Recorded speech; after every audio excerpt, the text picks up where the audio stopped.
Bonjour à tous. La franchise vue et expliquée par les experts de la Fédération française de la franchise. Tel est le principe de cet ouvrage, le concept franchisable. Pour en parler, nous recevons deux acteurs de la rédaction de cet ouvrage. Donc Fabienne Hervé, qui est fondatrice de l'agence de presse FH Conseil et aussi coordinatrice du Collège des experts de la FFF, ainsi que Jean Baudoin, vous êtes consultant Axe Réseau, donc vous êtes spécialiste en stratégie et développement commercial dans les réseaux et vous êtes membre du comité de rédaction qui a donné vie à cet ouvrage. Alors pour commencer, on va faire un petit point pour les gens qui ne connaîtraient pas. Qu'est-ce que le Collège des experts de la Fédération française de la franchise? Le Collège des experts de la Fédération a été créé par ladite fédération et elle regroupe aujourd'hui 44 membres qui sont des professionnels, des consultants qui ont un cœur de métier et en plus une parfaite connaissance de la franchise. Et quel est le but du collège ?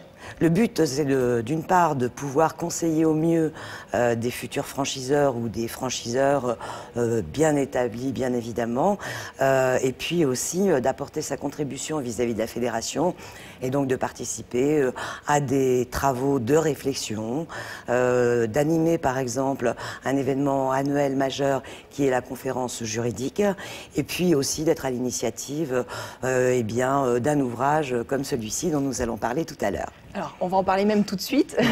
Comment est née l'idée de l'ouvrage ? C'est parti de qui?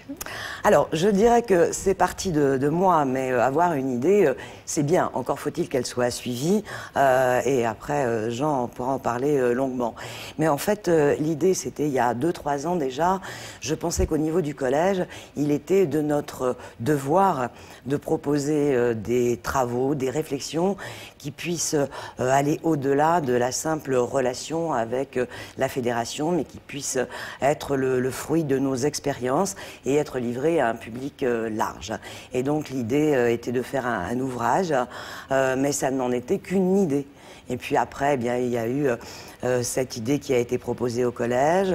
Ça a pris combien de temps justement pour donner vie à l'ouvrage? Alors on va dire que de la réflexion, de l'idée, c'était il y a à peu près 3 ans. Et puis il y a 1 an et demi maintenant, j'en parle à Jean en lui disant voilà, il faut que quelqu'un porte le projet et aille plus loin. Et donc ce sera vous qui allez porter le projet. Je donnerai la parole après à Jean, mais donc il a tout de suite été séduit. On a monté le projet, l'idée de faire un comité de réflexion, de coordination aussi. Et puis faire un livre, c'est bien, mais il faut derrière lui donner corps, il faut qu'il y ait un concept, et puis il faut pouvoir le développer. Et pourquoi est-ce que c'est pas arrivé plus tôt, justement, cet ouvrage ? C'est pas arrivé plus tôt parce que je crois que les choses arrivent toujours au bon moment. Une idée, il faut le temps qu'elle puisse devenir mature.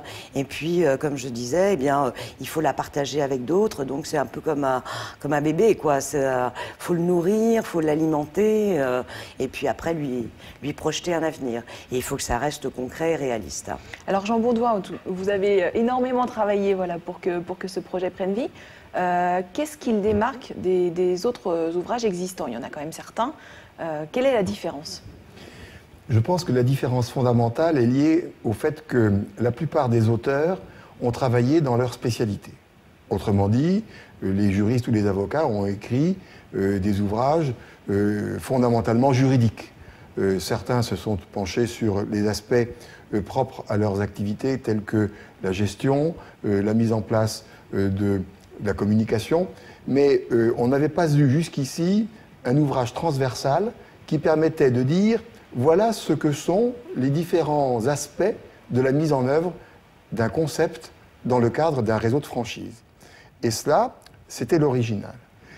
Le deuxième aspect, c'était qu'il faut nécessairement, pour faire un ouvrage collectif, que chacun puisse y retrouver un peu de son espace. Et retrouver son espace dans un ouvrage de cette nature, c'est de dire je suis en mesure d'apporter ma pierre, ma contribution à l'édifice que nous allons constituer ensemble. L'autre avantage, et ce n'est pas le moindre, c'est que, Fabienne ne l'a pas dit, mais c'était sous-tendu, c'est que faire un ouvrage collectif, c'est donner à l'ensemble du collège une valorisation collective de ce que nous représentons en termes de réflexion et d'action potentielle. Ça veut dire quoi? Qu'on ne connaît pas suffisamment ce que fait le collège? Il est vrai que nous sommes peu connus en tant que collège. Tout d'abord parce que nous n'avons pas d'entité juridique. Nous sommes avant tout des membres de la Fédération française de la franchise. Mais le fait qu'il n'y ait pas d'entité fait aussi que jusqu'à présent, nous n'avions pas ressenti la nécessité de faire une opération collective.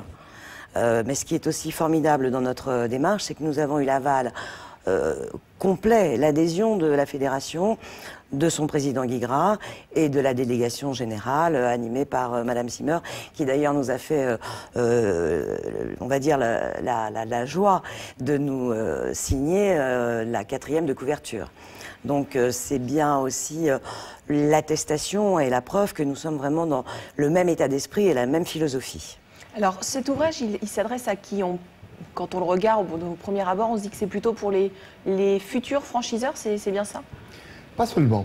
Le futur franchiseur qui veut lancer effectivement son concept en réseau va s'y intéresser.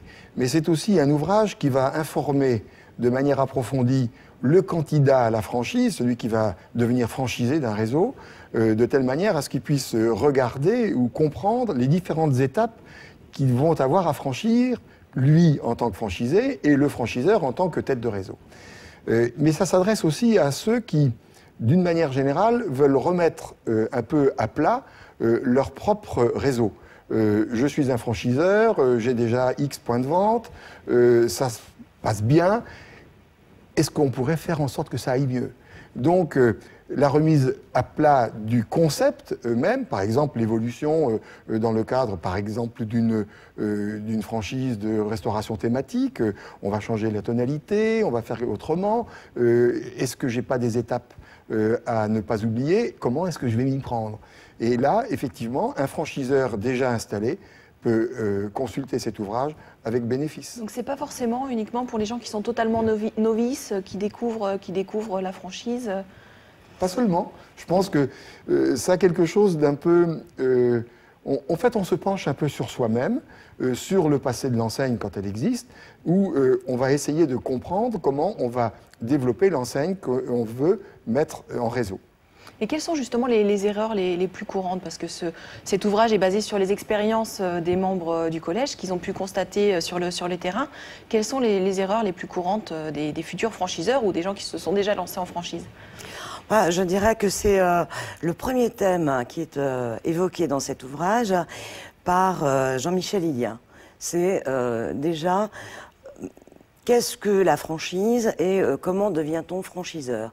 Est-ce qu'on a un bon concept? Et puis, est-ce que ce concept, eh bien, il peut se franchiser? Est-ce qu'il peut se dupliquer? Et puis, Jean-Michel évoque aussi le fait que devenir franchiseur, ce sont deux métiers. Le métier qu'on exerçait à l'origine, je dirais fleuriste par exemple, et puis demain, c'est avoir la capacité à devenir franchiseur, donc devenir un manager, donc connaître son métier, mais aussi devenir chef d'entreprise d'une façon différente. Donc ça, par exemple, ce sont des erreurs qui peuvent être commises au départ par un entrepreneur qui a effectivement une très bonne idée. Mais l'idée, justement, d'où ce titre, le concept franchisable. On peut avoir un concept, mais... Je vais aller plus loin. Ce que dit Fabienne, c'est encore plus profond. Quand on dit devenir franchiseur, c'est effectivement devenir manager, mais manager de quoi? Manager d'un réseau. Or, un réseau, c'est un corps social constitué d'entités qui sont les franchisés, sachant que le corps social du réseau n'a pas la réaction qui correspondrait à la somme des attitudes des membres du réseau. Cette notion même de corps social nouveau va conduire le manager de réseau, donc le franchiseur, à franchir une étape qui est capitale, et d'ailleurs je crois que c'est assez bien expliqué par certains contributeurs, certains experts qui ont expliqué que c'est un nouveau métier. Et ce métier-là, on ne l'apprend nulle part. Aujourd'hui, il n'y a pas d'école pour devenir franchiseur. On sait devenir franchisé, les franchiseurs font le nécessaire pour devenir franchisé, mais devenir franchiseur, c'est quelque chose qui n'existe nulle part. La Fédération française de la franchise en est tellement consciente qu'aujourd'hui, on fait des stages pour permettre à de futurs franchiseurs d'appréhender ce travail de nouveau patron de réseau. Ça veut dire que certains se lancent alors qu'ils ne sont pas forcément prêts. Oui. Absolument. Oui. On dit, ben voilà, j'ai une bonne idée, je peux la mettre en réseau parce que nous avons la possibilité de dupliquer ma réussite et je vais faire profiter les futurs franchisés de cette réussite. Et on se lance, alors on regarde quels sont les grands traits, la grande trame, avoir un document d'information précontractuel, bénéficier d'un contrat de franchise qui tienne la route, faire un bon calcul pour les redevances, pour le droit d'entrée, et on se dit, ben voilà, ça y est, on est parti. Et on a oublié plein de choses qui sont évoquées, qui sont abordées dans cet ouvrage, telles que la marque, qui la détient, comment je la mets à la disposition, quel est le contenu du programme de formation, qu'est-ce que je dois dire là-dedans, est-ce que la structure que j'ai mise dans la tête de réseau est compatible avec le souhait que je forme pour animer l'ensemble de mes franchisés, la structure juridique. Et là, il faut se pencher vers des contributions qui sont faites par nos amis, les experts comptables, les spécialistes de la gestion. Et tous les concepts ne sont pas franchisables, d'où le titre. Absolument. Bien sûr. Et d'ailleurs, pour rebondir sur ce que dit Jean, nous avons créé les espoirs de la franchise et du commerce organisé. Et donc, chaque année, nous avons 30 à 50 dossiers, donc de nouveaux concepts qui prétendent ou qui ont pour objectif de se développer en franchise. Et on a, dans les grandes années, 5-6 nominés. Et l'année dernière, nous n'avons pas trouvé de lauréat parce qu'il a été considéré, justement, par les experts, qu'il y avait des risques. Qui n'étaient pas prêts. Et qui n'étaient pas prêts. Donc, ça corrobore tout à fait les propos de Jean, c'est qu'il y a des entrepreneurs. Ça ne remet pas en cause la qualité de leur concept, mais ça met totalement en cause la capacité et les qualités à pouvoir le dupliquer. On peut réussir pour soi, on ne va pas forcément faire réussir un tiers. On parlait tout à l'heure des autres ouvrages qui existent déjà en franchise. Souvent, ce sont des ouvrages plutôt, on va dire, juridiques, qui sont quand même assez conséquents. On peut parler de gros pavés, entre guillemets. Là, c'est quelque chose de très concis. C'était volontairement... C'était l'objectif. Voilà, c'était vraiment dans le bon sens du terme, mais la vulgarisation et donner donc au plus grand nombre la possibilité de se pencher vraiment sur la franchise, est-ce que je peux devenir franchiseur, et aussi donc le futur franchisé, parce que la franchise, c'est les droits et les devoirs des deux parties. Ça veut dire qu'il est important pour un futur franchisé de connaître aussi le point de vue et les obligations du franchiseur.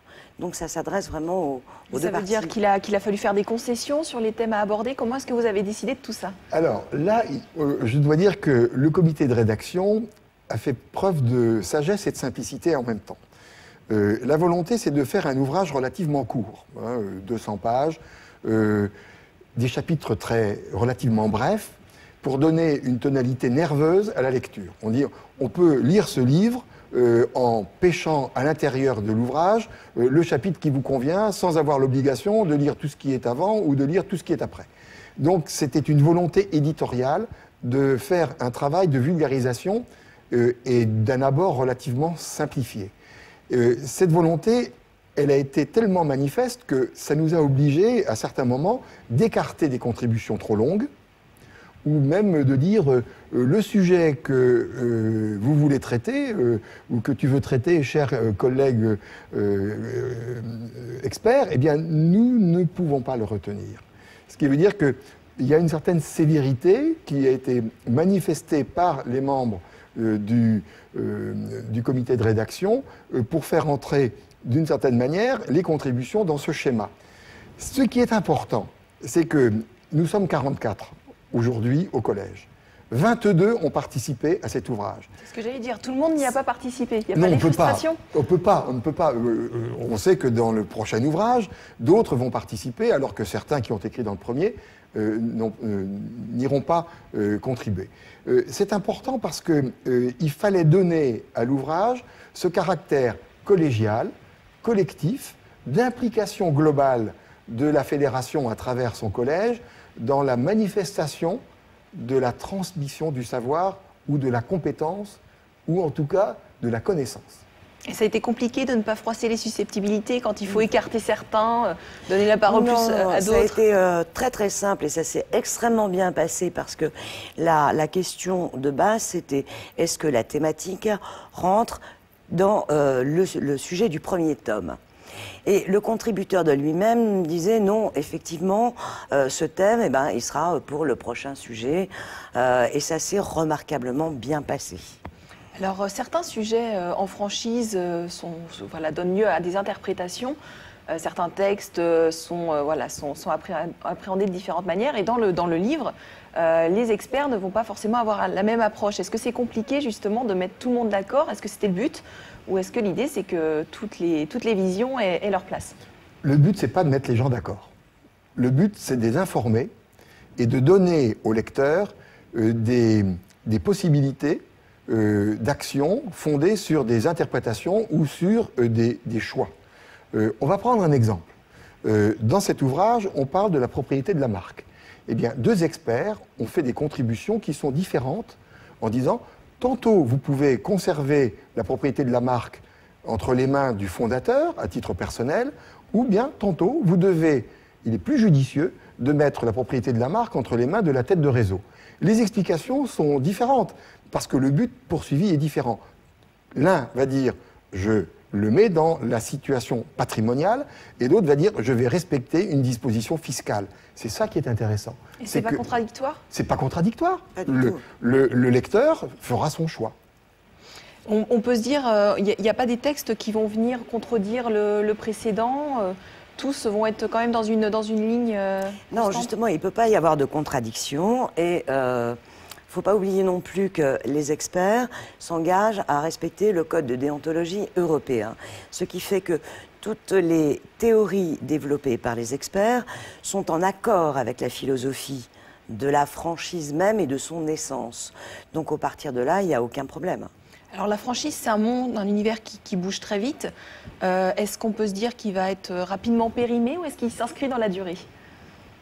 Je suis convaincue qu'il s'inscrit dans la durée parce que après, ce qui évolue, ça peut être le cadre législatif, par exemple, avec des cas qui ont fait jurisprudence. Mais exactement, et là on sait que de temps en temps il y a des surprises. Oui, mais ce ne sont pas là des sujets qui sont évoqués dans le premier tome, le concept franchisable. Je pense que l'essence même qui est traitée là, elle ne va pas bouger et elle ne va pas changer du jour au lendemain. Vous êtes d'accord avec ça? Oui, je vais même aller un peu plus loin. Vous le savez, alors là on va parler peut-être de choses un peu savantes, la franchise est un contrat non dénommé. C'est-à-dire qu'il n'y a pas de texte sur la franchise proprement dite. Les textes qui sont applicables dans le cadre de la mise en réseau sont applicables aussi bien pour la concession, pour la licence de marque, pour la location-gérance. Donc il n'y a pas de contrat de franchise. En revanche, ce que l'on sait, c'est que la franchise est une situation, enfin du moins un contexte exigeant. L'exigence de la franchise, elle ne va pas changer demain matin. Ce que l'on peut dire, c'est que cet ouvrage s'adresse, j'allais dire, d'une manière intemporelle à ceux qui veulent faire de la franchise, étant entendu que si demain les contextes législatifs, mais alors beaucoup plus larges, sont amenés à changer, le document d'aujourd'hui restera toujours valable. Vous l'avez dit tout à l'heure, un deuxième est en préparation. Quand est-ce qu'il doit sortir et quel va être l'axe? Est-ce qu'on peut l'avoir un petit peu en primeur? Alors, vous savez, faire un ouvrage, c'est comme faire un bébé. Aujourd'hui, tous les experts qui ont manifesté le soin de participer au second ouvrage, au deuxième ouvrage, je devrais dire, se sont déjà manifestés. Donc, on sait qu'il y a des gens qui travaillent dessus. Le thème, on peut vous le révéler, c'est la fidélisation. C'est-à-dire, en définitive, comment et par quels moyens une tête de réseau, comment on va réussir à fidéliser à la fois ses propres franchisés, mais aussi à fidéliser les clients des franchisés. La fidélisation s'appuie sur toute une série de pratiques, de méthodes qui seront, de la même manière que dans celui-ci, cet ouvrage-ci, analysées et décryptées. Il devrait être prêt pour quand? L'objectif, c'est quand même la manifestation la plus importante, c'est-à-dire le prochain Franchise Expo du mois de mars. Donc, nous allons tout faire. Nous croisons les doigts pour que ça se fasse, parce que ça ne dépend pas que de nous. Il y a bien sûr le fait que les gens doivent écrire. Il faudra que le comité de rédaction relise les contributions pour vérifier qu'elles sont dans l'axe du thème initial, éviter effectivement à la fois les redondances, les redites ou les contradictions. Ça, c'est le travail du comité de rédaction. L'idée, c'est de faire toute une collection comme ça avec plusieurs thèmes? C'est l'objectif. Je voudrais rajouter un petit mot, si vous me le permettez, puisque c'était quand même une aventure, une grande première. Et donc, c'est un ouvrage que nous avons édité à compte d'auteur. Et nous avons eu le soutien de banques, alors je ne les nommerai peut-être pas, mais elles se reconnaîtront, et qui sont des partenaires extrêmement actifs dans le domaine de la franchise. Et je voulais quand même souligner la confiance, je dirais, aveugle qu'ils ont eue pour notre initiative et le soutien qu'ils nous ont apporté sans avoir vu la première ligne du livre. Confiance aveugle, donc. Voilà, tout à fait. Donc, ils en soient remerciés. Fabienne Hervé, Jean Baudouin, merci beaucoup d'être venus sur ce plateau pour répondre à toutes nos questions. Je rappelle que l'ouvrage est disponible auprès de la Fédération française de la franchise. Et donc, on attend avec impatience le prochain exemplaire, la prochaine édition. Merci à vous de nous avoir suivis. À très bientôt pour une prochaine émission.